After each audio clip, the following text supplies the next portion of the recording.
This is not a dune set. This is a very real desert in Niger. Jado was probably built by the nomadic Sao people and is filled with ksars, which are fortified houses made of salt and clay, with giant walls and secret passages. Located deep in the desert, it was once a vital stop for trans-Saharan caravans, but is now a hotspot for smugglers and bandits. The site has been off-limits since 2002 due to its dangers. The origin of the ksars remain a mystery. No archaeological studies have been conducted, leaving many questions unanswered. Even today, shifting sands reveal and conceal parts of these ancient ruins, fueling local speculation about what might still be hidden beneath the desert. Speaking of connective tunnels, scientists were blown away by the discovery of lava tubes in Saudi Arabia. These underground passages form when molten lava cools down. Researchers believe that ancient nomadic groups may have utilized these tunnels to survive the super harsh desert climates.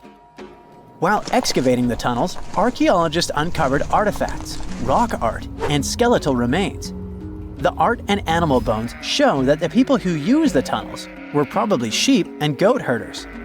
They're still piecing together whether these groups lived in the tunnels for extended periods or just used them as temporary shelters. The Great Pyramid of Giza has been standing for thousands of years, but it's still hiding secrets. Using special scanning technology, scientists found two hidden structures under an ancient burial ground. The first is a shallow L-shaped structure, and below it is a much larger space that could be a final resting place or a chamber. The smaller structure was filled with sand on purpose, while the deeper one might be an empty chamber. Experts believe the two are connected, possibly as an entrance leading to a secret chamber. This is big news because it might give us some more insight into who built the pyramids and why.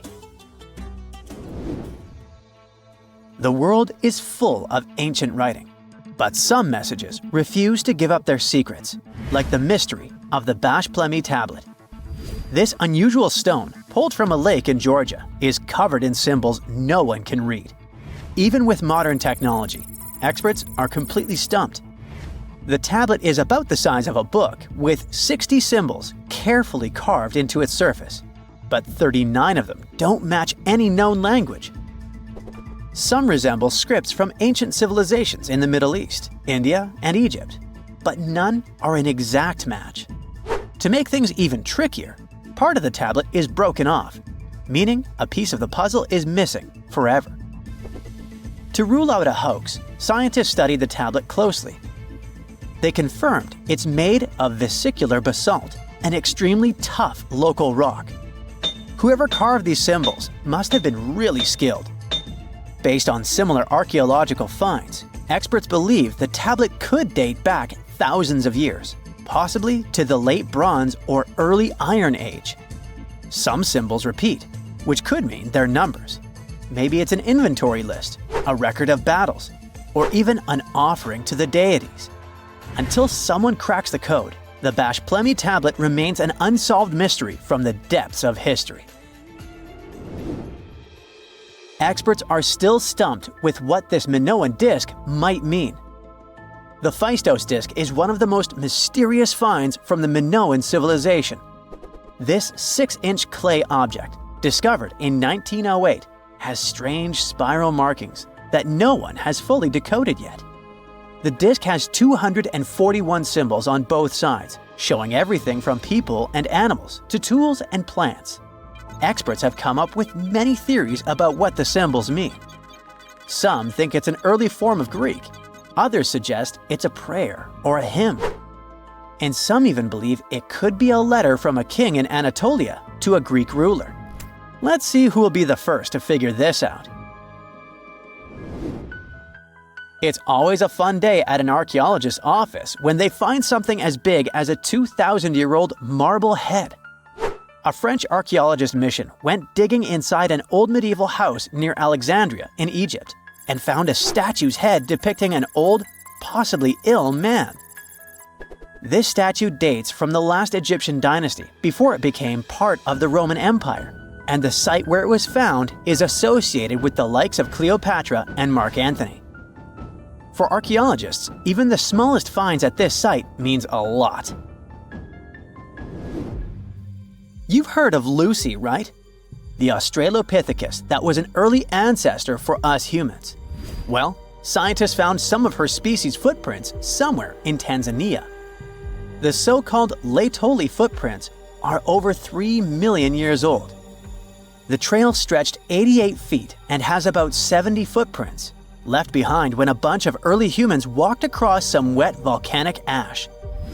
What's cool is that these early humans were already walking on 2 feet, like us, not all hunched over like apes. The close spacing of the prints shows they probably had short legs and a shorter stride than we do today. In an ancient Egyptian temple, archaeologists uncovered a shrine unlike any other, a place dedicated to falcons and 2 mysterious deities. One deity had a falcon's head, while the other wore a crown with a sun disk and cow horns. But the most baffling discovery was an inscription that read, "It is improper to boil a head in here." At the heart of the shrine, there are 15 headless falcons carefully arranged on a pedestal, likely as offerings to the falcon-headed deity. One theory suggests the birds were boiled first, perhaps to pluck their feathers, before being placed in the shrine, following the strange rule carved into stone. Archaeologists also found a 13-inch iron harpoon nearby.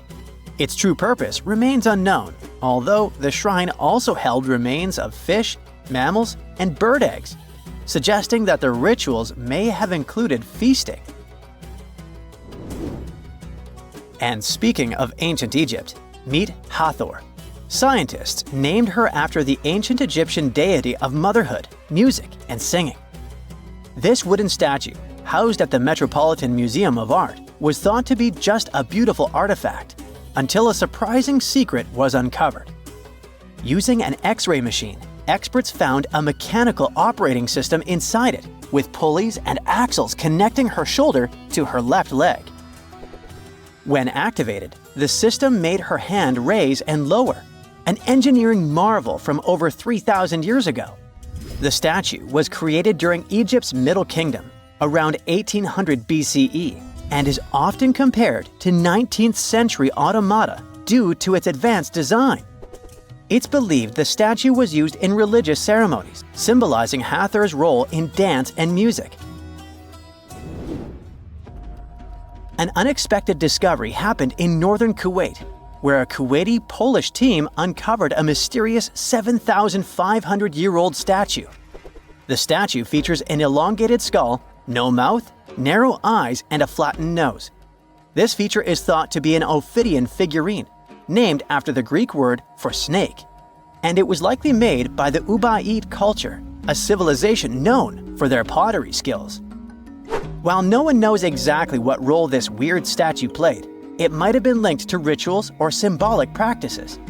Some scientists think these figurines, found in homes or final resting places, were tied to important cultural beliefs. We couldn't mention unresolved mysteries of this world without speaking about these elongated skulls. In the deserts of Peru, researchers uncovered 5 ancient skeletons, 2 with unnaturally elongated skulls. While head shaping was common in many cultures, these skulls defy explanation. Local legends tell tales of the so-called Gentiles, a mysterious race banished underground by the powerful deities. Some say this is what the skulls represent. Others think this is some type of genetic anomaly, which was confirmed after finding an infant skull, too large to be artificially shaped. Imagine you were chosen to answer one of history's most important questions. What was the first civilization on Earth? The job description is simple, yet the task is extremely challenging. You need to unearth the proof of the world's first official civilization. Was it the Sumerians in Old Mesopotamia? Or was it the ancient Egyptians spread out along the Nile River? Not to make you nervous or anything, but history is quite literally in your hands. Good luck! Since you can't turn back the clock and visit old Mesopotamia to get the answers to your questions, you'll need to research museum databases in order to get some clues. First things first, we need a definition of what is considered a civilization. It's not just thousands of people grouped together and living harmoniously. There are some key elements that together make a group of people a civilization. Like, for example, the domain of urbanism, aka city building, irrigation systems, and writing. You decide to begin your search by diving deep into the history of the Sumerians, which today hold the position of the world's first civilization. Now, imagine being the first of your kind. This means having no external examples. Rather, it means starting from scratch. First thing you'll need? A piece of land. And since there were no active water companies in the world at that time, you'll need a piece of land with easy access to water. So, the Sumerians settled between two major rivers, known as the Euphrates and the Tigris in southern Mesopotamia around 5000 BCE. Fun fact, Mesopotamia translates to the land between two rivers. On a modern-day map, it's more or less where Iraq is situated today. Together with land, a civilization needs ways to get food. The Sumer civilization had to face a dry and hot climate, but they managed to make agriculture thrive in the region. By diverting river waters and creating reservoirs and dams, the Sumerians allowed for a series of settlements to emerge across Mesopotamian plains. The famous city of Babylon was one of them. You know, the city that supposedly had those hanging gardens? I say supposedly because no definitive proof of the real existence of this monument has ever been found. However, it was considered one of the 7 wonders of the ancient world, and cited as a remarkable feat of engineering in an ancient book published around 290 BCE. Although no record was found of the Gardens of Babylon, the Sumerians were recognized as extremely skilled builders. Their cities were filled with mud brick constructions, and the most impressive ones were known as ziggurats, stepped pyramids that were built for spiritual purposes. The Sumerians built a trade network to supplement scarce resources and started to exchange goods with civilizations rising nearby, like Anatolia and Egypt. The beginning of trade was what drove the Sumerians to develop what is believed to be the world's first writing system. It began as a simple system, likely dating back to 3400 BCE. In this system, each syllable was represented with a drawing. Later, it gradually evolved into a fully formed cursive writing system. Don't believe me? Take a look at this piece from the Babylonian times. This huge basalt plaque is called the Hammurabi Code. It's known to be humanity's first collection of written laws. As far as the story goes, it was carved in volcanic stone around year 1760 BCE. Look at the precision of these carvings. It's quite astonishing. But the content is also surprising, since these 282 rules vary from commercial regulations to strict laws of justice. The thing is, historians don't have a consensus on whether the Sumerians were really the first ones to invent writing. Some think it might have been old Egyptians. Let's pause here.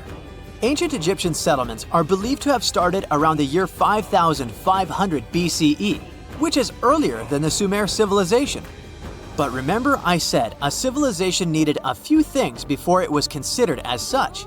Ancient Egypt consisted of several smaller city-states, such as Memphis, Abydos, and Thebes, spreading out along the Nile River. It wasn't until 3000 BCE that Egypt was unified under one kingdom and lasted as an empire until nearly 1000 BCE. Although there is no consensus on this, some Egypt experts believed that it could have been Sumerian immigrants that founded early Egyptian settlements. The proof could be the presence of cylinder seals made of hard stone, something that was widely used in Sumer. These seals were used to guarantee authenticity in legal transactions, but it's hard to say whether this method was introduced by Sumerian immigrants or simply by trade. Since the time period is not one of the criteria we can use to determine who came first, we'll have to turn to something else. But what? Like the Sumerians, the Egyptians were also highly skilled builders. Duh, they built the famous Giza pyramids and many others all over their territory. In order to enhance their building techniques, they delved into developing a more profound understanding of mathematics. They developed a new form of measurement called the cubit, which was the equivalent of an arm's length. The Great Pyramid, for instance, is 440 cubits per 440 cubits. They were also innovative astronomers, combining their mathematical skills with attentive astronomical observation. They were the first civilization to use a 24-hour division of the day. And they even created a solar calendar, which was the first dating system in history to feature 365 days in 1 year. Okay, it's undeniable how impressive they were. But some experts say that the dispute has to be settled through the comparison of their writing systems. Hieroglyphic writing, the first Egyptian style of writing, is said to date back to 3000 BCE. It was a composition of over 700 symbols, which were carved in stone. For a long time, researchers believed that the Sumerian writing had come before Egyptian, but in a recent discovery made by Yale researchers claims otherwise. Archaeologists have discovered a panel of 4 signs that are believed to have been written around 3250 BCE. Oh, and they've also found another rock drawing depicting a pregnant elephant that can date back to 4000 BCE. Now, there's also a third possibility that fewer people seem to mention: the Indus Valley civilization, also known as Ancient India, located around the area of modern-day Pakistan and India. The Indus Valley civilization is also a contender for the oldest civilization, due to the uncertain historical origins of the Hindu collection of texts known as the Upanishads. The Indus Valley civilization flourished around 3000 BCE, but records show that people in the Indus Valley were trading with Mesopotamians as early as 3500 BCE. Now, wait a minute. How is it possible? No, they weren't time travelers. This isn't a sci-fi movie. There already were agricultural settlements in the area that were slowly growing into bigger cities, such as Harappa and Mohenjo-daro. Ancient Indian cities were sophisticated, filled with baked brick homes built in a grid system. These ancient cities even had draining and sewage systems that connected most homes and used gravity to carry waste outside of the city. They were pretty advanced. They were also an extremely religious civilization, and Hindu beliefs were at the center of their practices. Despite that, their cities weren't filled with spiritual buildings. Actually, Mohenjo-daro's most important building was a public bath. Interesting, huh? Now, why can't we know if they were the oldest civilization on Earth? Even if some historians suspect that the origins of the Indus Valley people can be traced back to 5000 BCE, there is no concrete evidence of this, only speculation. The best proof we have is the Upanishads. The Upanishads are texts filled with philosophy, mantras, and ceremonies. The thing is, part of Hindu practices included memorizing and passing down the wisdom of the Upanishads in oral form. So it took a while before it appeared as a written script. Well, I'd say historians aren't really sure what was the world's first civilization. We can only guess at this point, but who knows what new discoveries might reveal. They found the tomb of a royal doctor who lived over 4,000 years ago, a man who held pharaohs' lives in his hands. This man knew secrets that only deities and kings were allowed to hear. And yet, when they opened his tomb in 2024, there was no body, just vivid paintings untouched by time and cryptic symbols carved into stone. Who was he, and why was he buried with spells linked to a scorpion deity? The tomb was buried deep beneath the sands of Saqqara. The doctor's name was Teti Nebu. He lived around 4,100 years ago, during one of Egypt's most mysterious turning points, right at the edge of glory and collapse. These were the final days of Egypt's Old Kingdom. The sun still glinted off freshly built pyramids, but the shadows were already creeping in. The pharaoh, Pepi II, had ruled longer than anyone before him, 90 years. But by the end of his reign, the country was cracking. The power was slipping, the regional leaders were rising, and the Nile floods grew unpredictable. In this shaky period, the mysterious doctor thrived. His tomb was discovered by a Swiss-French archaeological team in the shadows of old pyramids.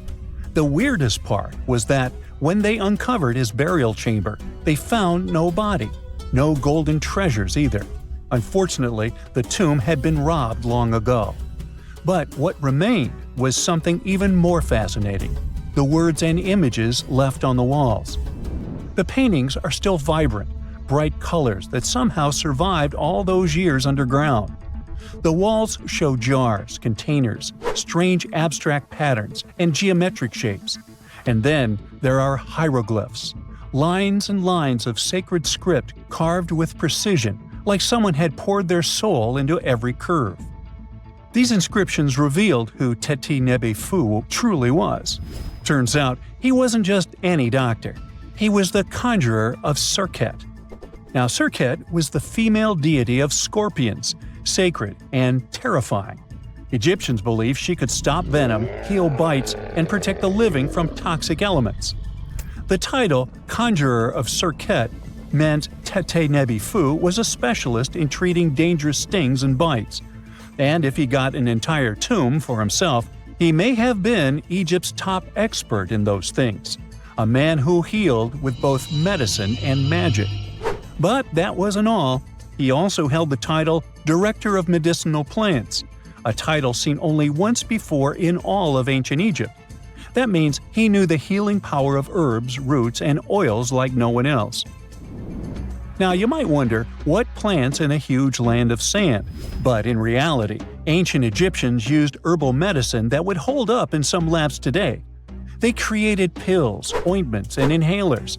Most often, they chose some active ingredient, a flavor to make it easier to take, and something to deliver it into the body.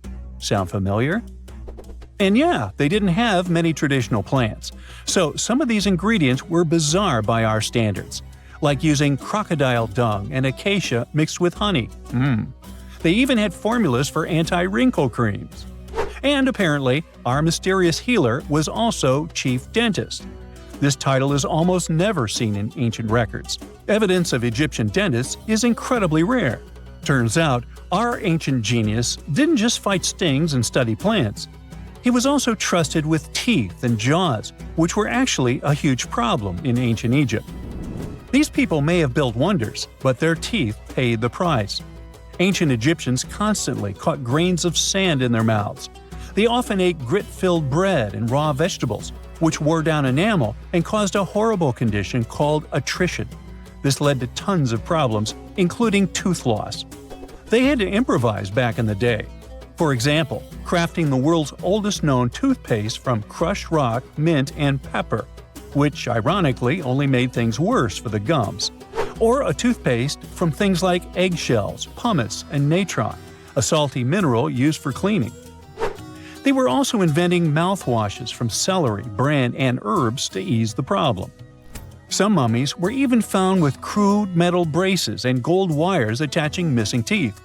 Though we're not sure if these were for the living, or was it just a nice little addition added as an afterlife gift. So, Teti Nebu specialized in all these fields. 3 rare titles for one man. Now, back in the day, he must have been admired as incredibly knowledgeable. In a world without modern science, he would have been like a sorcerer who knows how some leaf or bark could save a life. That's why archaeologists believe Teti Nebu wasn't just any doctor. He was, most likely, the royal physician, the one who treated the pharaoh himself. We don't know for sure which king he served. Maybe it was Pepi II, and who knows, maybe that's why the guy lived so long. But if that was the case, Teti Nebu may have lived through the final moments of the Old Kingdom, watching the Golden Age crumble from inside the palace walls. And then he was buried, the body was looted, or perhaps just lost to time. But the team says they're still studying the tomb, still uncovering the traces of this incredible man. Overall, ancient Egyptians were practicing medicine on a crazy advanced level. Some practices feel familiar even today. They had hospitals, specialists, surgeries, and many more things, even medical schools. Both men and women were allowed to be doctors. They healed with various methods and practiced surgery with actual tools, scalpels, forceps, even sutures. Some doctors treated only the eyes, others the teeth, the stomach, or even what they called the hidden diseases. They knew how to clean and dress wounds, could set broken bones using splints made of wood or reeds wrapped in linen, and even prevented infections. There were even proctologists. They also built the first prosthetics, like a wooden toe with leather straps that help people walk normally again. The oldest known prosthetic is 3,000 years old. Now, the most shocking part is how they actually even tried to remove tumors. A recent study looked at a 4,000 years old skull. It belonged to a man in his 30s. There were signs of past tumors, and around 3 of them, there were marks, surgical cuts made with a metal tool. That suggests someone attempted to remove or study them, maybe treatment, maybe an autopsy. There was another skull of a woman over 50 years old. It also showed similar signs, but with healed fractures from an earlier injury, which is amazing because her treatment might have actually been successful. Being a healer in this society meant something powerful. It meant being a priest, a scientist, and a magician all at once. To ancient Egyptians, medicine was a necessary art, and they treated it with as much reverence as they did their deities. That's because they believed that sickness could be both physical and spiritual. So a doctor could recite a spell while applying a salve, and a lot of their treatments worked. The reputation of doctors in ancient Egypt was so strong that leaders from other parts of the ancient world, like Persia, actually sought them out. Even Homer, the Greek poet, once said the Egyptians were the most skilled healers of all. Of course, their understanding of the human body wasn't perfect. For example, they thought the heart controlled thought and emotion. They also didn't know what the brain really did. But their approach, observe symptoms, diagnose, and treat, well, that's modern medicine. Sure, they prayed over the wound, but they also healed it, didn't they? Their most famous physician was Imhotep. That guy was a true polymath, an architect, priest, and a healer who became so revered he was later worshipped as a deity of medicine. Yep, a human who was so cool they turned him into a deity. He lived 2,000 years before Hippocrates, the so-called father of medicine. And yet, some people joke we should drop the Hippocratic Oath altogether and swear an Imhotepic oath instead. These people weren't just laying the foundations of pyramids, they were laying the foundations of healthcare. Miles and miles of yellow sand, treeless mountain ridges, and scorching hot sun over your head. And suddenly, something you'd never expect to come across in a barren desert. A small group of overexcited people. They're as happy as you would be if you'd won a lottery. They've just found an ancient tomb, once flooded with its walls in bad shape. But the stuff they discovered inside proves that this is the burial site of one of Egypt's most mysterious pharaohs. Historians have been hunting for his tomb for years, but no one expected it to hide ancient treasures.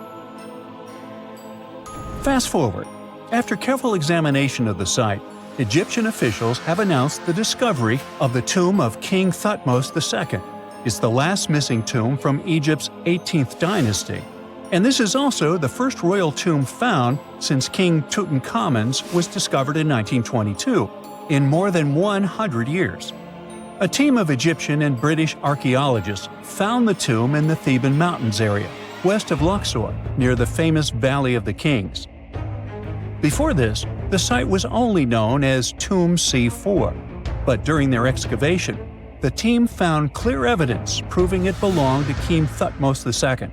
Archaeologists actually found the entrance and main tunnel leading to the tomb in 2022. But at first, they thought it belonged to a queen because it was near the graves of Thutmose III's wives. It was also close to Queen Hatshepsut's tomb. Originally, it was prepared for her when she was just a royal wife. But everything changed when she became pharaoh. But we'll talk about this twist of fate a little later. But soon they realized that their discovery was much more significant. They found alabaster jars with Thutmose II's name and the words "deceased king" written on them. That's when they realized that the tomb was actually his final resting place. Sadly, Thutmose II's tomb has seen better days. According to the head of Egypt's antiquities sector and the leader of the Egyptian excavation team, the tomb suffered major damage from ancient floods not long after the pharaoh's death. Water swept through the burial chamber, likely destroying or displacing many of the original artifacts. Much of what had been once inside the tomb was moved elsewhere in an attempt to salvage it. The researchers found out that the tomb had a basic design, with an entrance, a sloping main corridor, and a burial chamber. The corridor was coated in white plaster and rose about 4.5 feet above the floor of the burial chamber.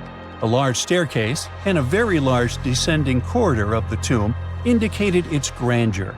It took the team a long time to navigate through, though, as the tomb was blocked by flood debris and collapsed ceilings. Only after crawling through a 32-foot passageway with a small 16-inch gap at the top, the worst nightmare for those of us with claustrophobia, were they able to reach the burial chamber. There, they were in for another surprise. They cleared the debris, expecting to find the crushed remains of a burial beneath. But the tomb turned out to be completely empty, and it was not due to robbery. It had been deliberately emptied. The researchers soon realized that the tomb had been flooded since it had been built underneath a waterfall. It happened just a few years after the king's burial, so the contents of the tomb were moved to another location. That's why there was a second corridor in the tomb. It was most likely made to help remove King Thutmose II's body from his flooded tomb. Despite the damage, the excavation team made some really exciting discoveries. They found traces of mortar decorated with blue inscriptions, yellow stars, and fragments from the Book of Amduat, one of the most significant funerary texts in ancient Egypt. The book was meant to guide the deceased through the underworld, ensuring a safe journey to the afterlife. Now, how about we sneak a peek at ancient Egypt's 18th dynasty? It was all about conquering lands, expanding the empire, and building jaw-dropping monuments. Some of the biggest names from that era, Thutmose I and Thutmose III, both legendary warrior kings who left their mark in history. Thutmose I was a fierce fighter who led major military campaigns, pushing Egypt's border further south than ever before, all the way to the fourth cataract of the Nile. His victories gave Egypt access to new trade routes, stronger political ties, and more wealth. His conquests were so significant that they were recorded in the tombs of his top officials. Thutmose III, sometimes called Thutmose the Great, took things even further. He was not only an incredible military strategist, but also the commander of Pharaoh Hatshepsut's armies before becoming king himself. He led between 17 and 20 military campaigns, winning every single one and expanding Egypt's empire to its peak. He even created the world's first navy. Thutmose III is often remembered as Egypt's greatest warrior pharaoh. And sandwiched between these two powerhouses was Thutmose II, a pharaoh who doesn't get nearly as much attention. Hey, the middle child, right? His reign lasted only about 5 years before he passed away at around age 30 in 1479 BCE. He is kind of a mystery. No one really knows what he accomplished. For the longest time, even the location of his burial site was totally unknown. His body was actually found in the 19th century. It was just lying around in the mortuary temple of Deir el-Bahari, in a secret chamber where priests used to hide royal mummies centuries after their original tombs were looted by grave robbers. In other words, Thutmose II's body must have been moved from his original resting place at some point in history to protect it. During his lifetime, Thutmose II made at least one major impact on Egyptian history. He married his half-sister, Hatshepsut. That might not sound like a big deal, but it helped her become Egypt's greatest female pharaoh after he passed. The catch? She kept her stepson, Thutmose III, off the throne for decades. When he finally took power, he erased her name from history out of spite. And still, Hatshepsut is one of Egypt's greatest pharaohs, no matter if you're talking about a man or a woman. She brought a lot of wealth and art to Egypt. She led a big trading trip to a place called Punt, where she brought back things like gold, ebony, and incense. She also made sure her name lasted by building amazing structures that we can still see today. At Karnak, she added huge obelisks. One of them is still standing tall. She also was the one to build the Temple of Dir al-Bahre with its countless columns. She was buried there. Interestingly, Hatshepsut was often shown in art as a man with muscles and a beard, like how pharaohs were usually depicted. But she made sure there was always something in the artwork that reminded people she was a woman, like calling herself Daughter of Re or His Majesty herself. When she passed away in 1458 BCE, Egypt wouldn't have a female ruler as powerful as her until Cleopatra, about 1400 years later. According to Egypt's Supreme Council of Antiquities Secretary General, isn't that a mouthful? Hatshepsut's name actually appears in Thutmose II's tomb, meaning she might have even handled his burial. As for their final resting places, well, Hatshepsut was buried in the Valley of the Kings, and Thutmose II's mummy is now in the National Museum of Egyptian Civilization, alongside other ancient Egyptian rulers. It gives visitors a rare chance to see the remains of a nearly forgotten pharaoh. Now, experts consider the discovery of his tomb to be one of the most significant in recent years. The artifacts found there add important details to our understanding of the history of the region and Thutmose II's rule. And even though the tomb's design is fairly simple and follows the same architectural style preferred by later Egyptian rulers, its historical importance is undeniable. In any case, the mission isn't over yet. Archaeologists are now focusing on solving another mystery. Where did the rest of the tomb's contents end up? The team is determined to continue their search. Who knows what other secrets they will uncover that have remained hidden beneath the sands for thousands of years. In 1850, French scientist Auguste Mariette went to Egypt looking for manuscripts, but accidentally found a head of a sphinx sticking out of the dunes. He cleared the sand and figured out the Sphinx was guiding the entrance to some underground construction. Several months later, he finally entered the Serapeum of Saqqara. Inside, he found an enormous granite sarcophagi with remnants of 64 bulls. Scientists are still amazed by the tech that the ancient Egyptians used to transport those enormous boxes. The Serapeum was built around the year 3000 before the Common Era. It was an underground tomb built to honor the sacred Apis bulls of ancient Egypt. It had a long hallway, almost 500 feet long, with giant stone rooms on both sides. Some of the sarcophagi weighed as much as 50 average cars, and all of them were made with super precision, with exact 90-degree angles. These sarcophagi were beautifully decorated with hieroglyphs and carvings that told stories about the lives and importance of the Apis bulls. Now, there are 24 sarcophagi left. In ancient Egypt, Apis bulls were very special animals connected to the deity Ptah. They thought the bulls carried Ptah's spirit and wisdom, helped the pharaoh, and protected the Egyptians. Priests looked for special markings on young bulls to find Apis bulls. It could be a white triangle on its forehead, which symbolized divine light, a shape on its back like a vulture's wing, and a scarab shape under its tongue, which stood for rebirth. If a bull had these signs, they believed it was chosen by Ptah and treated it like royalty. The chosen bulls lived in a special temple in Memphis, the city where they worshipped Ptah. They received the best care and offerings from visitors who wanted their blessings. When an Apis bull passed away, it was treated with great honor and mummified. When Mariette entered the Serapeum, he noticed traces of rollers on the gallery's floor and found 2 wooden horizontal winches. Each had 8 levers. Later, other explorers saw double rails. The burial chambers were lower than the hallway floor. To get the boxes into place, workers filled the chambers with sand so the sarcophagi could be rolled in straight. Then they slowly removed the sand to gently lower the boxes into perfectly cut spaces in the bedrock. A carved stone sign found in the Serapeum said it took 28 days to move just one sarcophagus and its lid into its spot during the time of Ptolemy II. The extreme precision of the sarcophagi with 90-degree angles also has an explanation. Ancient Egyptians wrote texts, or rather, papyrus, on geometry a long time ago. It shows that they knew the approximate number pi and could calculate the volume of a pyramid with its top cut off. If they could figure out complicated math like that back then, it makes sense that they could also carve perfectly flat surfaces 500 years later. All this sounds pretty legit, but some people think certain things don't add up here. The size of boxes is way larger than the size of bulls, yet they buried pharaohs in tiny coffins that barely fit their bodies.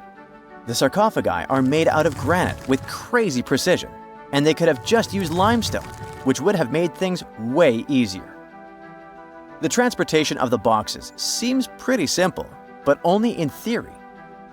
If one person could pull about 440 pounds, then at least 250 people would be needed to pull just one box. The tunnels in the Serapeum are really narrow, only about 2 feet wider than the boxes themselves. There's no way hundreds of people could have squeezed into those tight spaces to pull the boxes. And even if they did, how would they turn the box in the cramped corridor, lower it into its niche, and place it perfectly in the middle? Somehow they did this 24 times, and every box is centered perfectly. Plus, the chambers were dusty, and there were no signs of soot from lamps. This means they must have worked in almost complete darkness. The real use of the boxes could also be different. A long time ago, even before the Egyptian pharaohs ruled, the local people already knew how to use fermentation. It happens when tiny organisms called yeast eat certain ingredients like starch and turn them into gas and ethanol. So someone in ancient Egypt probably put food like barley, bread, and even meat inside a giant stone box, then closed it tight with a heavy lid. These stone boxes, carved from granite, were so precisely made that they were almost completely sealed, so nothing could escape from it. As the yeast inside the box started working, it created more and more CO2 gas. It built up pressure inside the box. The granite boxes were incredibly strong. They could handle more pressure than a car tire can hold. When granite was squeezed under such pressure, its crystals produced a tiny electric charge. This effect was possible because granite contains quartz, a material that reacts to pressure this way. The process also needed meat or animal parts, possibly to help the yeast grow better. Meat contains something called oleic acid, which yeast needs to keep growing and to survive the bad effects of the ethanol it produces. As the pressure inside the box kept growing, the combination of gases and electricity made these boxes not just ancient fridges, but powerful energy systems. Over time, the pressure inside got so strong that it could push the lid open and the gas would escape with a pop. But when people rediscovered the Serapeum in 1850, they found old drawings that showed piles of stones stacked on top of some of the box lids. So, someone long ago probably tried to make the lids even heavier by adding extra weight to make it harder for the gas pressure to push them open. This extra weight also meant the quartz crystals in the granite could keep creating more electricity under all that pressure. If someone opened one of these stone boxes thousands of years later, they would only find bones from bulls that were placed in the box. And that's exactly what Mariette discovered in the 1850s. They opened the Serapeum for visitors soon after the first excavations in the second half of the 19th century. Prince of Wales even had a luncheon with his guests in one of the sarcophagi. Sands and earthquakes made the site inaccessible for a while, but now you can visit it again and try to solve the mystery yourself. With new tech, we could have answers to many other historical mysteries soon. A team of scientists at Chicago's Field Museum of Natural History recently used a special CT scanner to learn more about ancient Egyptian mummies without unwrapping them. They gently rolled 26 mummies on custom carts out to the parking lot, where the scanner was waiting. It took thousands of detailed X-ray pictures of each mummy and their coffins. When all the pictures were put together, they created 3D images that showed what was inside, the skeletons, and some artifacts. The scientists hope these images will help them understand ancient Egyptian burial practices from over 3,000 years ago. Even though the scanning process only took 4 days, it might take 3 years to study all the data, but scientists were able to learn some personal details about the mummies. One of the most popular mummified individuals at the museum, Lady Chineta, was a woman who lived in ancient Egypt about 3,000 years ago. It looks like she passed away in her late 30s or early 40s. To make sure her body looked complete for the afterlife, embalmers put stuffing in her neck to keep it from collapsing. They also placed artificial eyes in her sockets, so she would have eyes in the next world. She was wrapped in fancy linen and placed in a beautifully decorated coffin. The scans revealed that it had been carefully crafted with a slit at the back, which embalmers used to fit the body.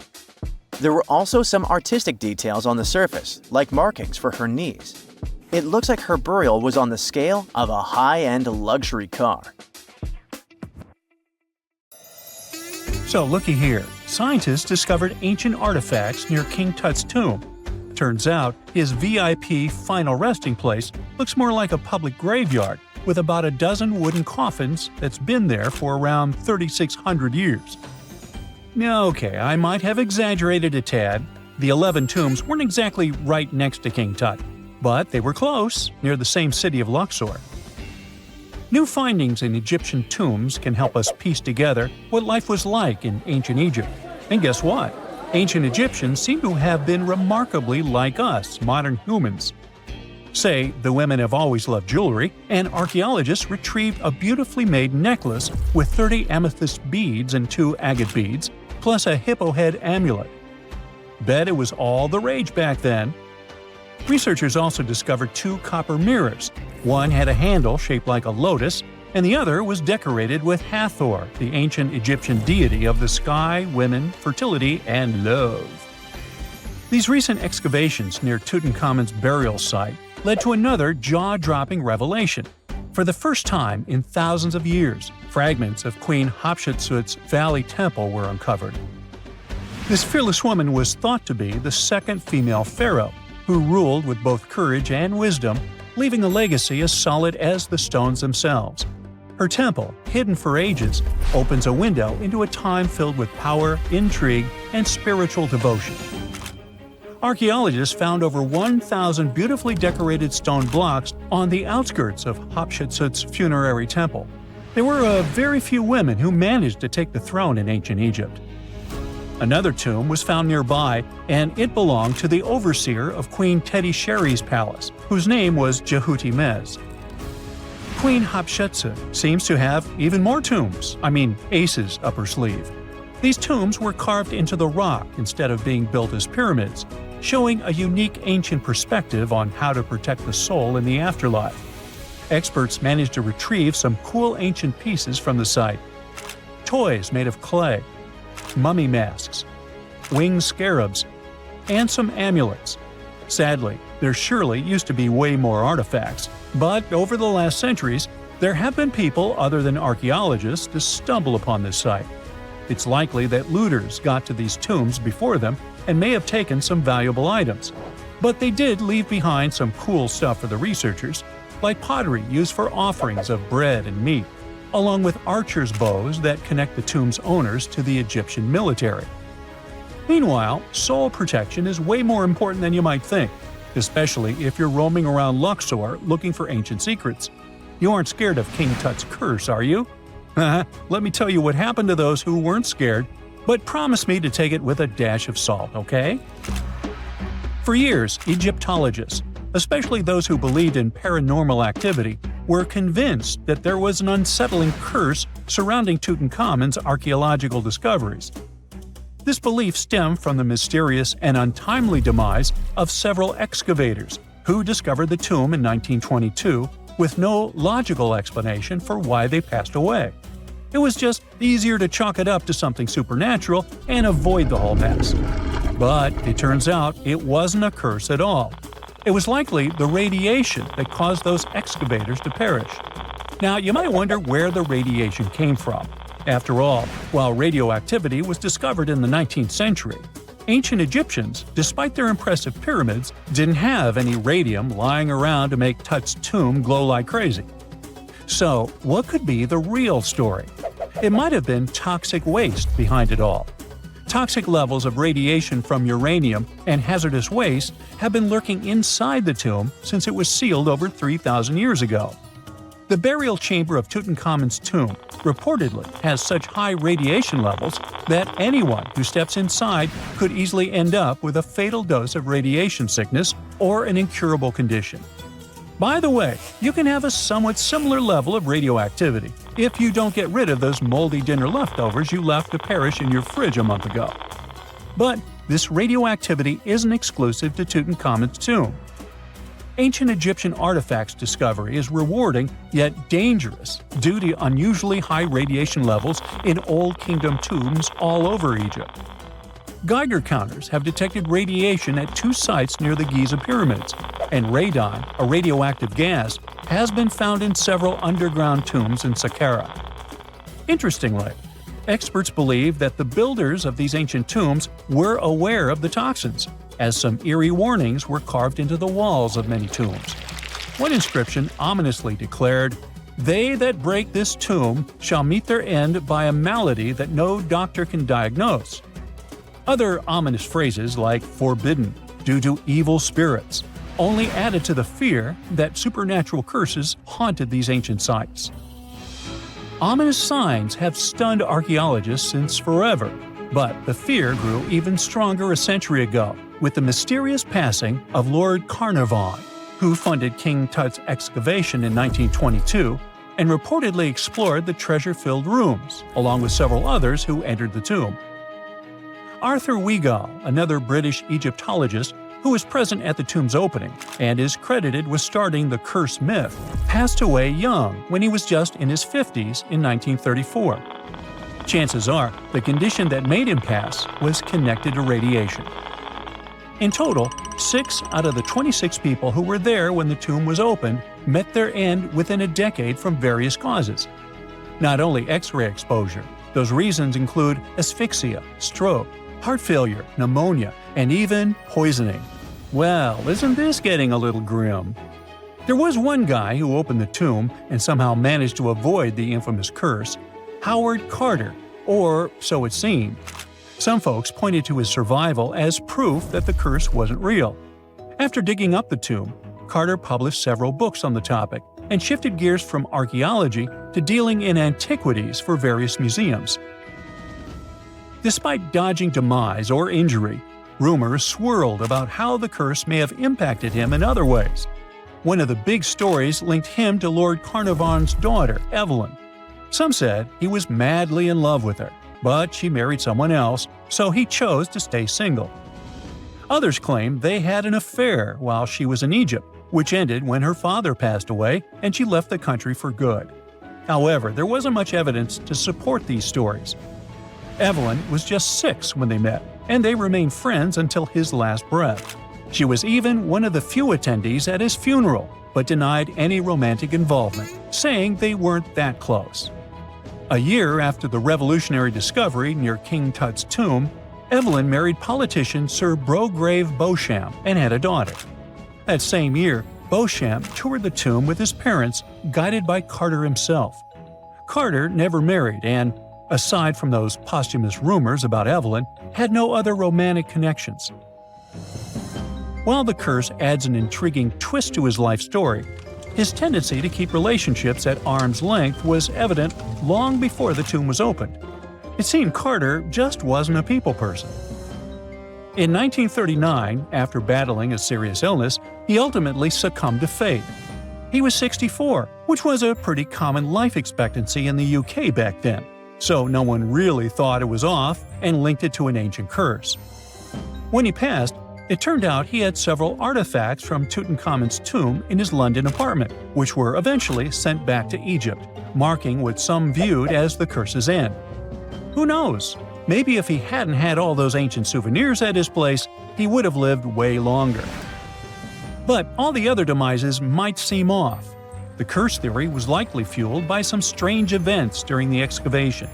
Carnarvon got a mosquito bite that became severely infected, and around the time they opened the tomb, Cairo experienced a bizarre power outage and a freak sandstorm.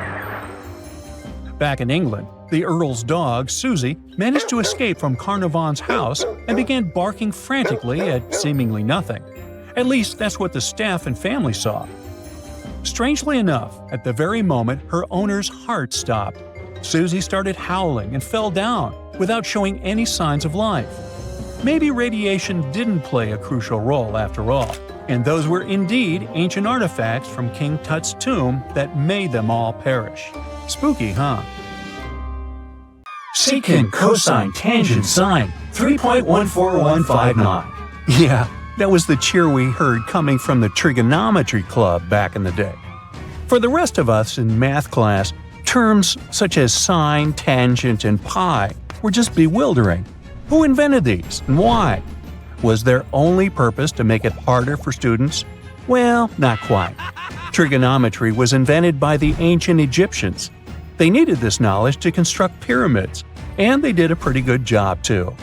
The Great Pyramid in Giza still stands today, some 4,500 years after it was built. No recalls either. So let's get out of that classroom and on a journey through time to reveal the secrets behind the ancient Egyptians' precision. Here you are, standing on the Great Pyramid's construction site, some 9 miles from Cairo. Well, the city still isn't there, as you're surrounded only by the desert and teams of construction workers. They're transporting large stone blocks weighing 2.5 tons each. They're inside a wooden sled that sits on large rollers. A crew of 8 men rolls these blocks along the ground. You immediately think of the rollers on a supermarket cash register. The principle is exactly the same, but the scale is greater, much greater.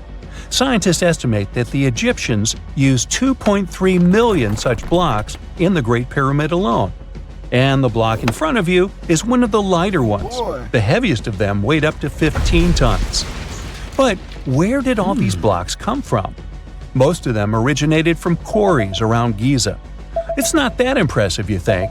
But wait until you hear how ancient engineers transported the granite used in construction over 500 miles to the pyramid. There were no railways or highways back then, but the mighty Nile was always there.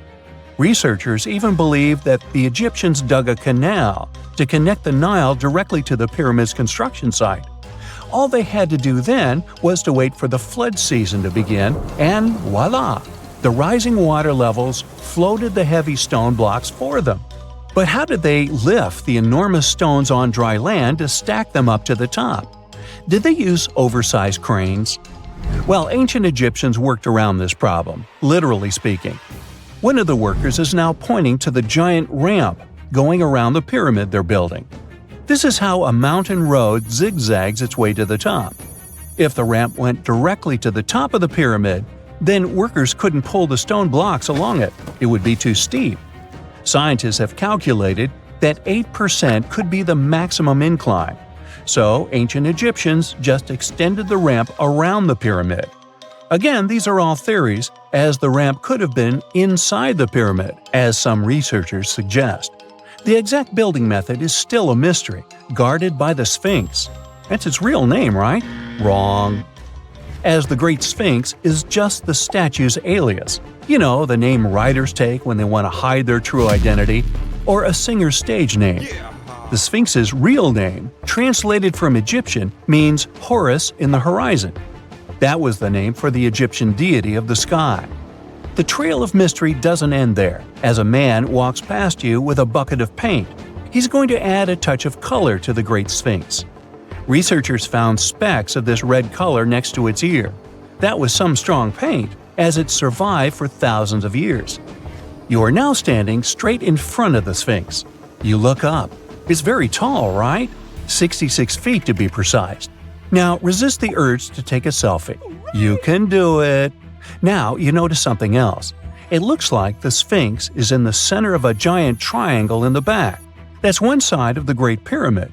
And no, your eyes are not playing tricks on you. The Sphinx really does sit in the center of the pyramid's lateral face. Here's where math comes in handy. A pyramid has 4 sides, called lateral faces. There's also a 5th face, the base, but that's not visible. It's, wait for it, face down. The Sphinx has one last mystery to reveal: its age. Scientists agree that Pharaoh Khafre built the Sphinx. He ruled after his father, who had built a Great Pyramid nearby. So both structures were finished around the same time. Let's talk about numbers again.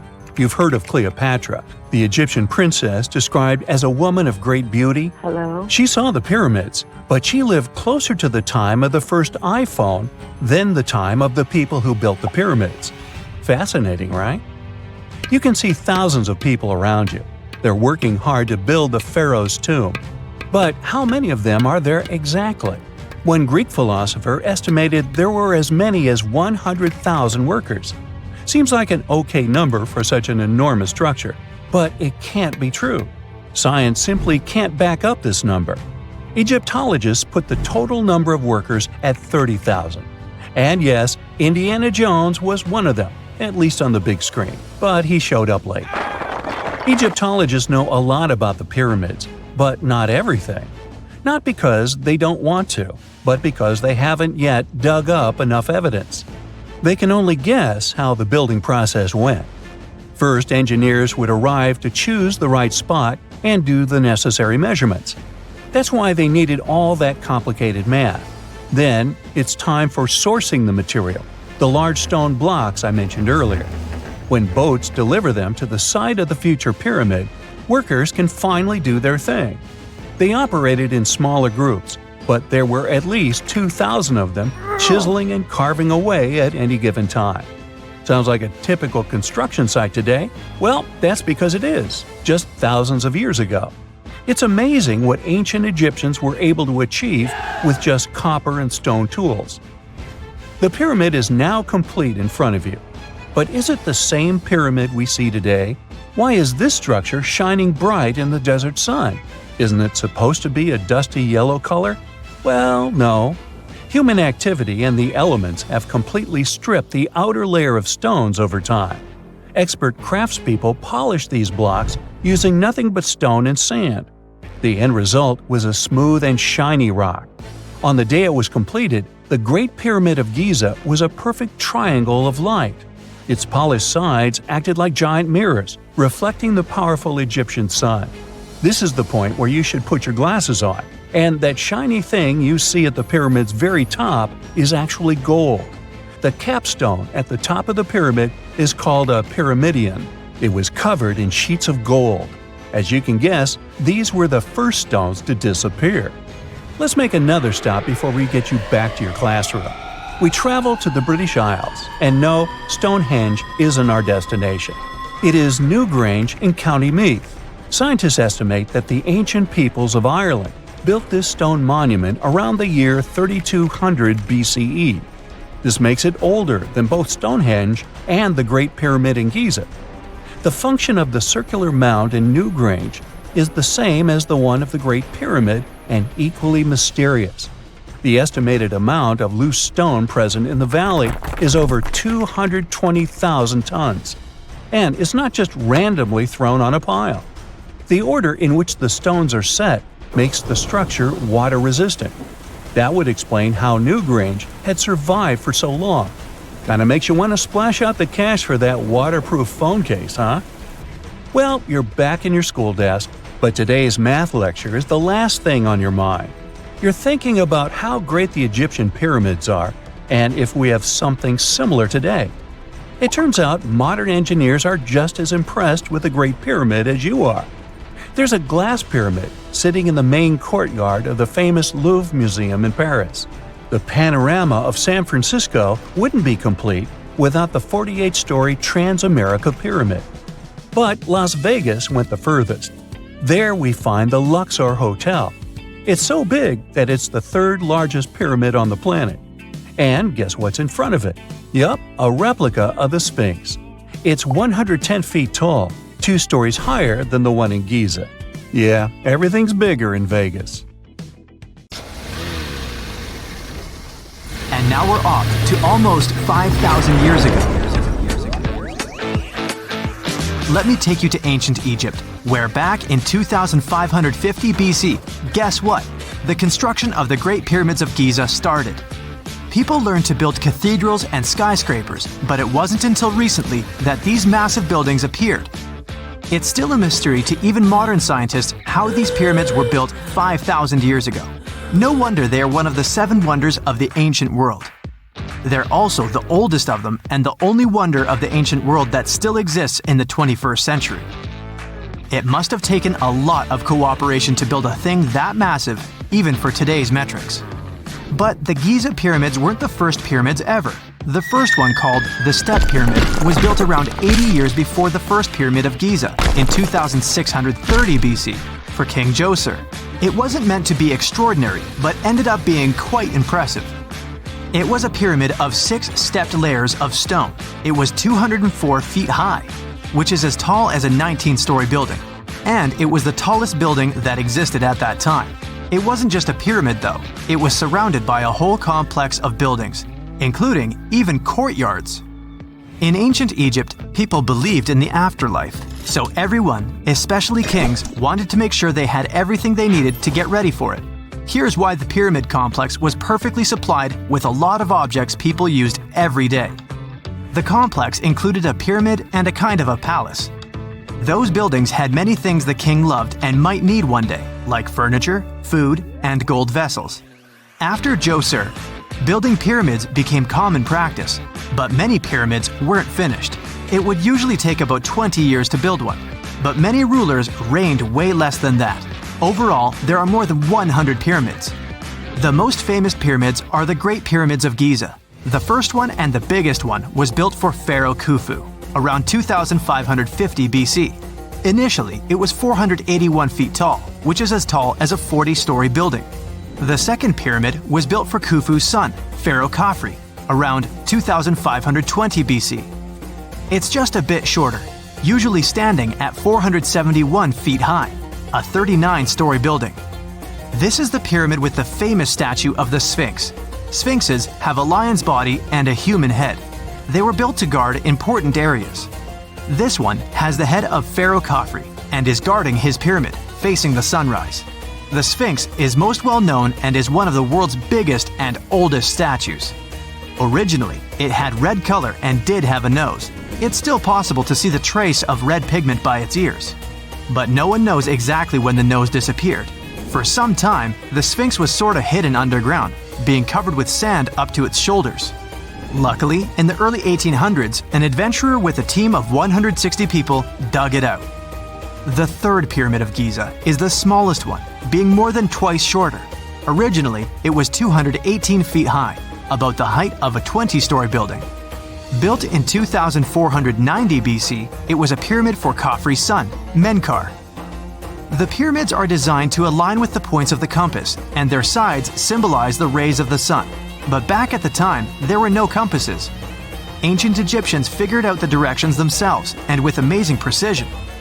To align the pyramids, they used 2 constellations. Originally, the pyramids were covered in smooth white limestone and had a gold-silver top to reflect the sun. Later, the white limestone was taken from the pyramids by other kings and used for other buildings. Scientists estimated that ancient Egyptians used about 2.3 million stone blocks to build the first pyramid. Each block weighed more than 1 ton. This is the weight of a rhino. Some blocks were even bigger, being almost as heavy as an elephant. 4.5 millennia ago, there was no modern equipment to help build it. There were no machines, no wheels, and even no steel. The only metal available to them was copper. Even today, scientists aren't sure how the Egyptians managed to build the pyramids. There are no records left that would shed light on it. Some even think that Egyptians wanted to keep it as their secret and didn't even record it on purpose. Many believe that poor people and foreigners built the pyramids, but it's not true. Actually, the builders were very skilled workers, and they were fed and paid well. The archaeologists claim that the builders lived in a nearby temporary city and were a highly organized community with a strong leader. Scientists say that around 20,000 people worked on each pyramid complex, and it took about 20 years to build each. It probably was a national project. The construction site was large in resources, and food and essentials were likely to be contributed from all parts of Egypt. Even with all that support, it remains unclear how people managed to cut, transport, and assemble those huge stones. One of the theories suggests the stones were most likely transported on boats down the Nile River. Then there was a harder part. They had to be moved to the construction site. For that, they probably used wooden sleds. It wasn't very hard to pull them because the sand mixed with the right amount of water was pretty slick. And 10 people could move a sled even with a rock weighing 1 ton pretty easily. Finally, one last problem. The stones had to be lifted and put into place. Archaeologists have discovered the remains of the ramps system that dates back to when the pyramids were built. Most likely, the Egyptians designed a unique system to move and pull huge stone blocks, but no one knows what it looked like exactly. The most common opinion is that there were several ramps around the pyramid to help move the blocks. The ramp was growing with the pyramid getting higher. They suppose people were walking up the stairs, pulling the stone on the wooden sled up in the middle on the sandy ramp. But this is just one of the options. Others say that the ramps were going around the pyramid. Some say the ramps were inside the pyramid. But we'll never know for sure, and it'll forever remain a mystery, just like the ancient Egyptians wanted. Surprisingly, there's not much inside the pyramids. Most of it is just solid stone with very little open space. But let's take a quick look inside the biggest of the pyramids of Giza.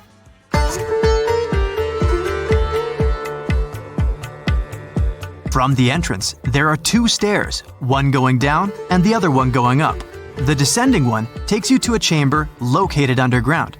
That's where the pharaohs are, but not in this pyramid because Khufu wanted to stay higher. The underground room is partly unfinished. The room with Khufu's sarcophagus is called the King's Chamber. It's upstairs and then through the tall and long Grand Gallery.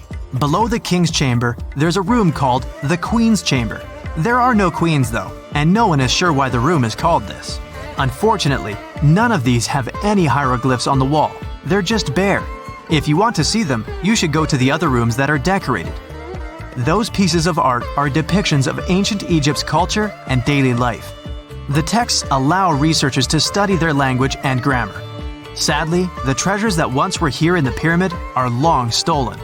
From that room, there are several tunnels for an unknown purpose. There are many tunnels and passages inside the pyramids. There are many chambers and shafts and secret ways. Scientists have been sending little robots with cameras there for some decades already. And the robots did discover another chamber a bit upstairs with hieroglyphs on the walls. But even today, much of the pyramids is still unknown, and there's no so-called building plan of the pyramids. Egyptians did create a mystery no one can crack for 4,500 years already. Scientists recently started to X-ray the pyramid to learn what's inside it without entering it and its narrow, mysterious tunnels. When you hear the word mummy, you might get a chill down your spine. That's because most of us associate this word with those creepy characters we've seen in some scary movies. But in reality, mummies have helped us understand a lot about ancient civilizations, their rulers, and about how people used to deal with losing their loved ones. The people most famous worldwide for their mummies are the ancient Egyptians. They believed that some sort of existence after passing away was possible, if certain conditions were met. That's why they insisted on preserving the human body through the process of mummification and placing the mummy in a furnished tomb, kind of like giving it a fully functioning apartment of its own. Why did they believe in this? Well, because they were deeply connected to their natural environment for the most part. They saw the natural cycles around them, like how the sun rose every day, followed by the moon, or how new life was always sprouting from plants, even after they had wilted away. They also believed that the powerful spirit Osiris, who represented the cycle of passing away and resurrection, played a role in this process. To prepare for the afterlife, the ancient Egyptians followed certain rituals, like mummification, which involved using materials like honey, resins, and incense to preserve the body. There's no other mummy more popular than that of King Tut. He was a young pharaoh who ruled over 3,000 years ago in Egypt. The problem with discovering ancient royal tombs is that most of such burial sites were previously robbed. People knew ancient rulers had been left with many valuable belongings, so those locations became vulnerable to thieves. When King Tut's tomb was opened in 1922, people were excited because it had not been robbed, like many other previously discovered royal tombs. That's how well hidden it was. Inside, his mummy was encapsulated in a total of 3 coffins, including one made of gold. The objects found in his tomb showed us what ancient Egypt was like, and studying his mummy also helped us learn about the culture and practices popular at the time when he passed away. We also learned about his family by looking at his DNA. Scientists were able to discover that he had had a disease called malaria and a problem with his foot that might have made it hard for him to walk. Ramses II was another pharaoh in Egypt who ruled for 68 years, which was quite a lot back in the day. He was known for his expansion campaigns and building projects. Many objects from his time as a ruler still exist today, including a large statue of him. Ramses II was about 6 feet tall and lived to be about 90 years old. After looking at his mummy, scientists concluded that he may have had a medical condition that affected his spine. Now, remember those thieves I mentioned before? They are probably the reason why Ramses II ended up in a plain coffin in a secret collection of royal mummies at Deir al-Bahari, which was rediscovered in 1881. Thankfully, archaeologists were able to identify him because his journeys had been recorded on his wrappings. The process was really tedious too. In fact, in ancient Egypt, the mummification process could take a staggering 70 days to complete. A special person would say a very specific speech while delicately handling the body and drying it out using a type of salt called natron. They also used linen and resin to make the body look more lifelike and to wrap it in cloth. The tomb was equally as important for ancient Egyptians. The walls of King Tut's tomb, for example, were adorned with intricate artwork that depicted his journey to the afterlife, from his burial procession to his passage through the underworld. The ancient Egyptians believed that everyone made this journey after passing away, and they filled their tombs with items and paintings to help the person in their spiritual travels. Additionally, the walls of the tomb were decorated with spells from a special book, which contained a collection of poems that the Egyptians believed would help people reach the afterlife. And speaking of how important this journey was, people also placed food in these ancient tombs.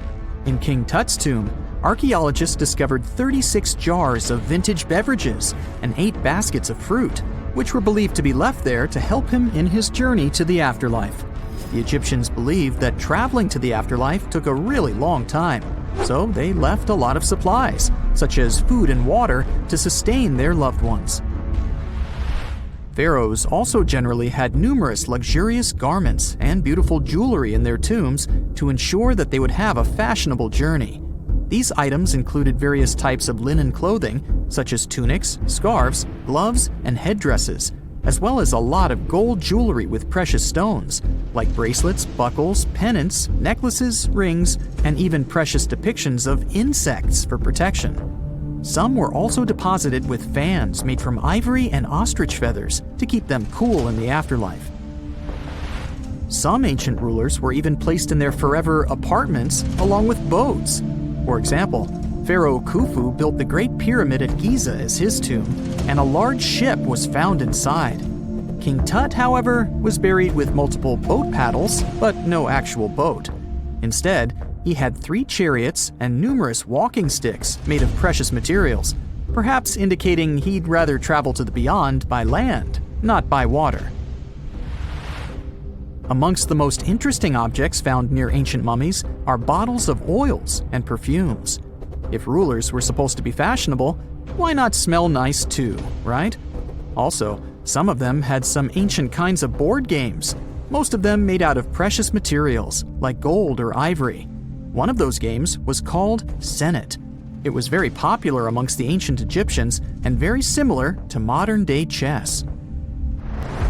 The ancient Egyptians may have the most famous mummies out there, but they weren't the first to invent the procedure. In fact, it all started in South America with an ancient civilization named the Chinchorro. As far as we know today, these people were the first to mummify their loved ones that had passed away. They did it somewhere around 2,000 years before the Egyptians started their own rituals.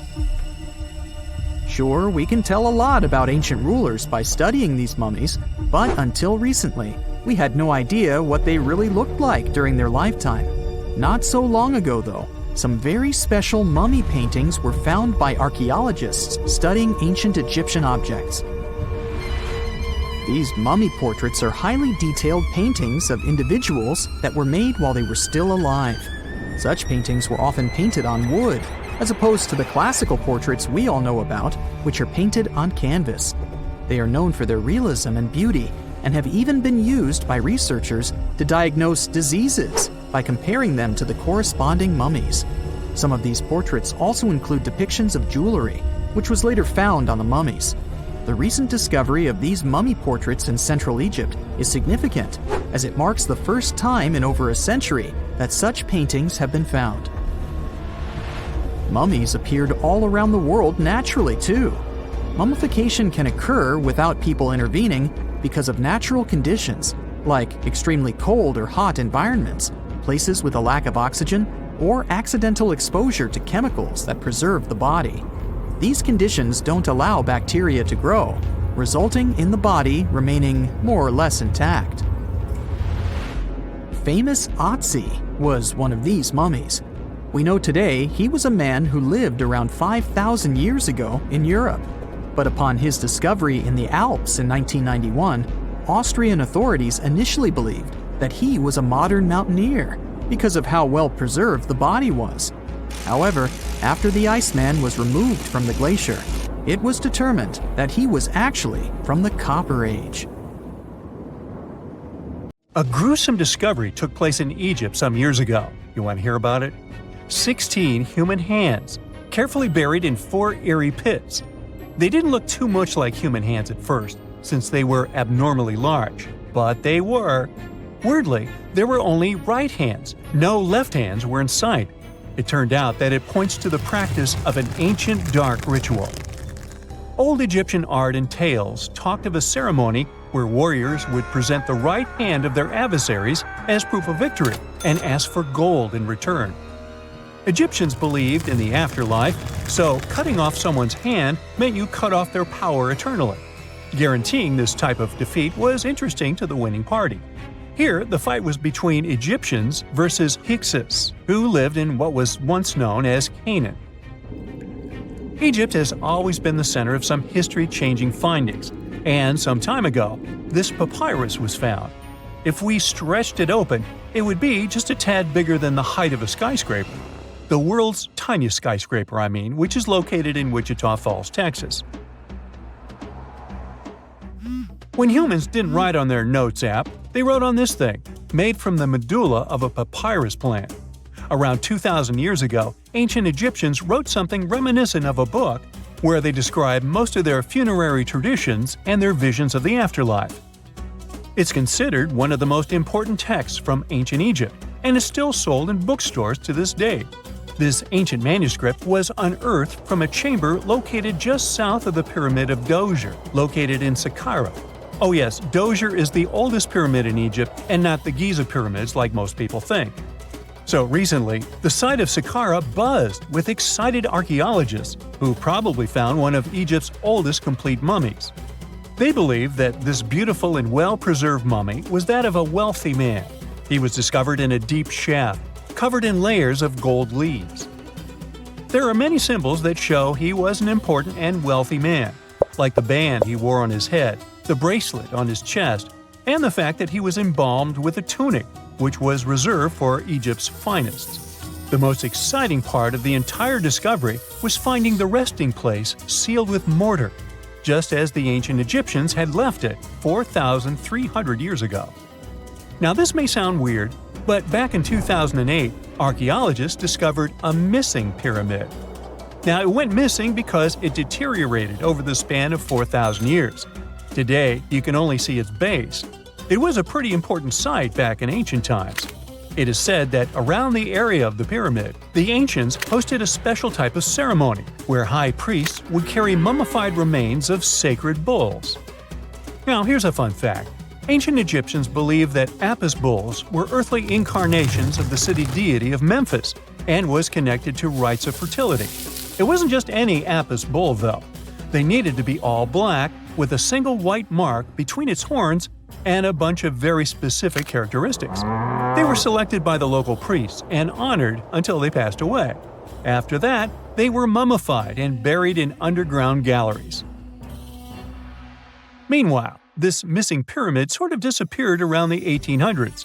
It was a German archaeologist who first found it in the village of Saqqara. He called it the Headless Pyramid when he first found it.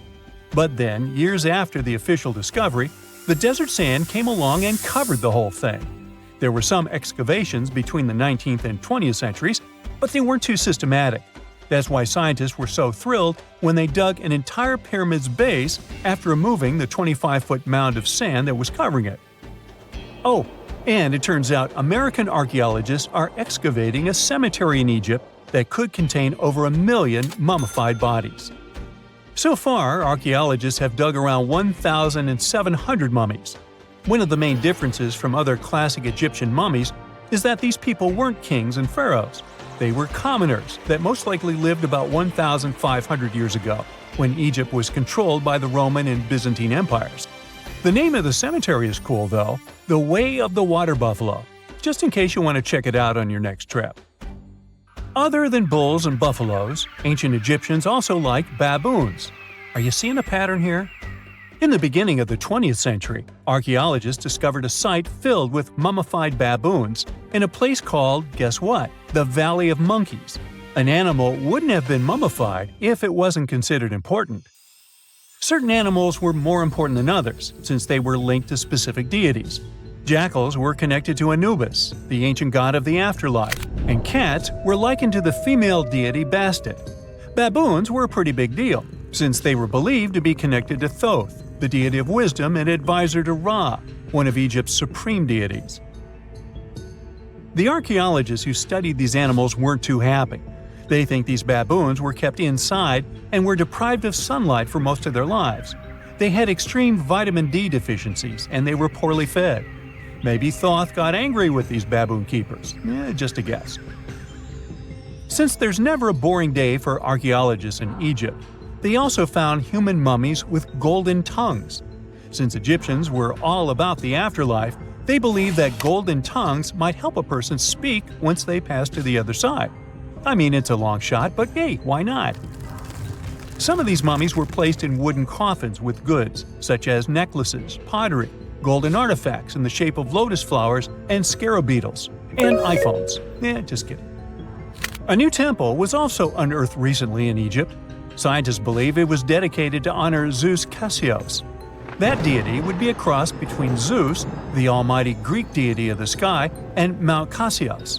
While digging around the Sinai Peninsula in Egypt, archaeologists spotted 2 pink granite columns poking out of the ground, and bingo.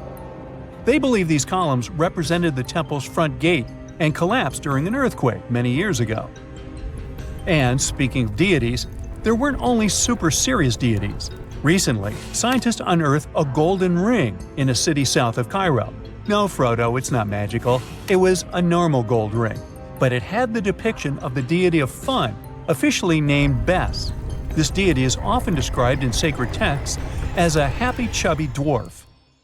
Today, many tattoos we get are sorta deprived of any sense and are made of aesthetic purposes only. In ancient Egypt, though, women would get tattoos as a token of protection for childbirth. That's what scientists think, at least. Around the Nile region, scientists found some mummies that had well-preserved tattoos, which is a rarity since the skin deteriorates so easily. 2 of these women tattooed their lower backs, and the drawings were simple. They were mostly pictures, including that same chubby dwarf we just talked about, Bes. He also had a side hustle as the protector of women during childbirth. Now, would you believe me if I told you ancient Egyptians invented robots? No? Well, that's because that's not entirely true. Sure, they were astronomers, mathematicians, and engineers, and somehow they also squeezed an eccentric invention into that package. An automated deity some scientists called Hatheror. This wooden statue had been in the Metropolitan Museum of Art for years before someone noticed its secret. With the help of an X-ray machine, specialists discovered a mechanical operating system inside it. The pulley-like axis goes from the statue's shoulder to her left leg. When the system rotates, the statue raises and lowers her hand. Hey, pick me! Pick me! I got my hand up here. Have you heard of Göbekli Tepe? It's an ancient site in Turkey that literally made historians rewrite history books. Over 11,000 years ago, a group of prehistoric humans crafted an enigmatic masterpiece that's even older than Stonehenge.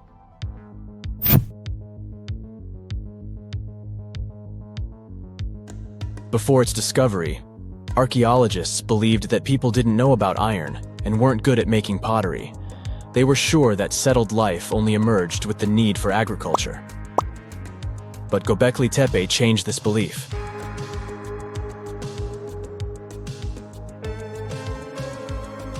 The place has revealed that it was the temple that paved the way for a settled life, not agriculture. Until this discovery, researchers believed that farming was the catalyst for sedentary living. Meet Professor Schmidt, the guy whose findings changed this theory. He managed to prove that hunter-gatherer communities laid the very foundations of this way of life.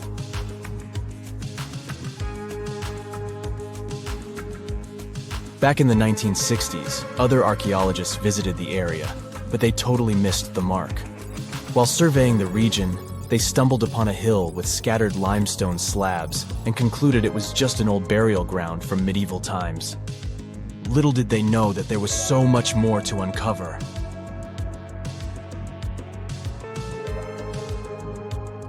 In 1994, Schmidt embarked on his own survey of prehistoric sites in the area.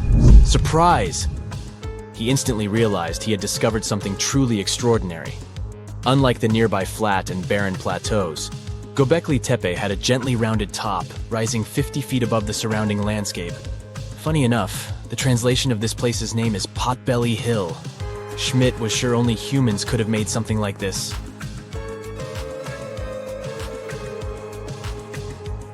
Those broken limestone pieces that were mistaken for gravestones turned out to be way more exciting.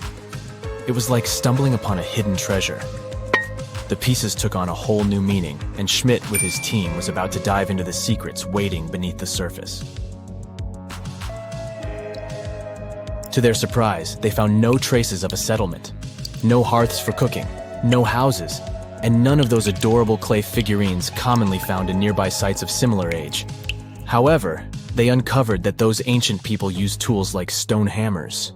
So, Schmidt and his team put their heads together and took a wild guess at the age of Göbekli Tepe's stone structures. Their estimation got backed up by some limited carbon dating done right at the site. The ancient vibes of this place were finally starting to make sense. It was like a puzzle slowly coming together.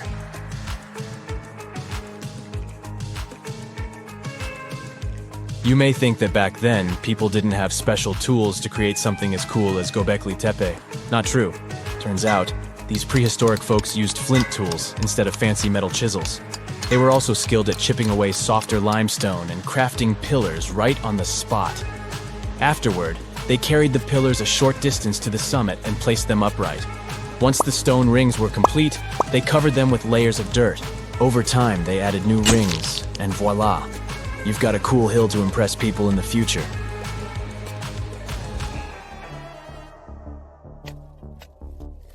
During their first year of excavation, the team went through 15,000 pieces of animal bones from wild creatures. These people didn't have pet animals or grow their own food. They hunted wild animals for their meals. But things were about to change, because the place had everything they needed to start farming. Scientists say they had wild sheep and wild grains that could be domesticated. And guess what?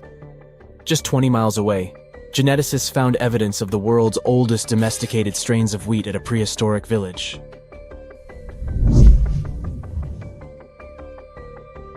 These amazing findings have completely changed how we view civilization.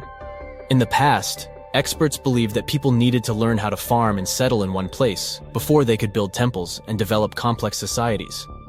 But guess what? Schmidt's research flips that idea on its head. He claims that the incredible effort put into constructing these astonishing structures actually set the stage for the development of advanced societies. It means that societal and cultural changes happened before agriculture.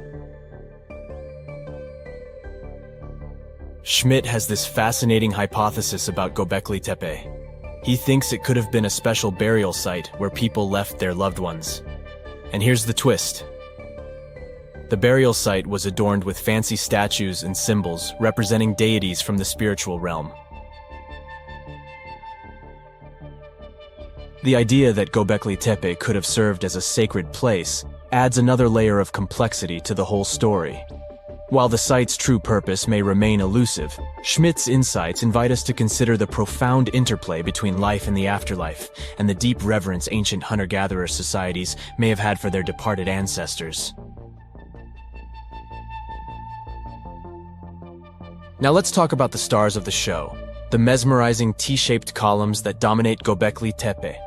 These mysterious structures range from 10 to 20 feet tall and most likely represent stylized human figures. But one figure stands out from the rest, the three-dimensional lion relief. This depiction really fires up our imagination. Why? Because it hints at the possibility that lions roamed Anatolia during the Neolithic period.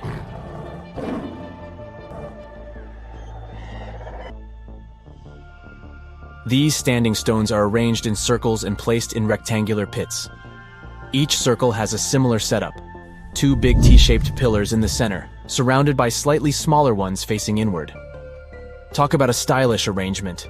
These towering pillars reach a whopping 16 feet and weigh between 7 and 10 tons. Some pillars are plain and simple, while others are like works of art with intricate carvings. Foxes, scorpions, and vultures come to life, crawling and twisting on the pillars' sides.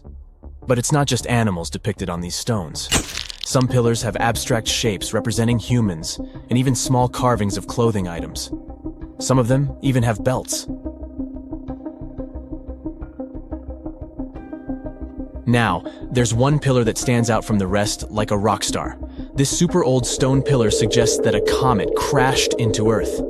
It happened during a chilly period that lasted about 1,000 years. Previous studies examining Greenland ice cores hinted at this comet theory, but now the carvings at Göbekli Tepe prove it right.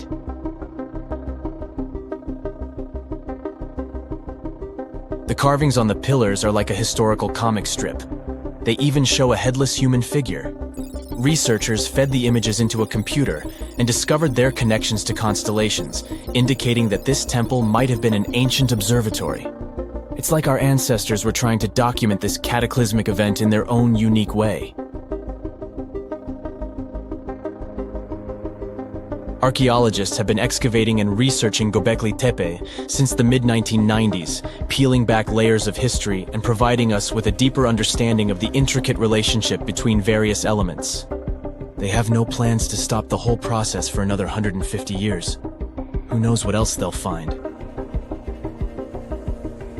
You see, Göbekli Tepe has been labeled purely as a ritual site with no signs of domestic activities.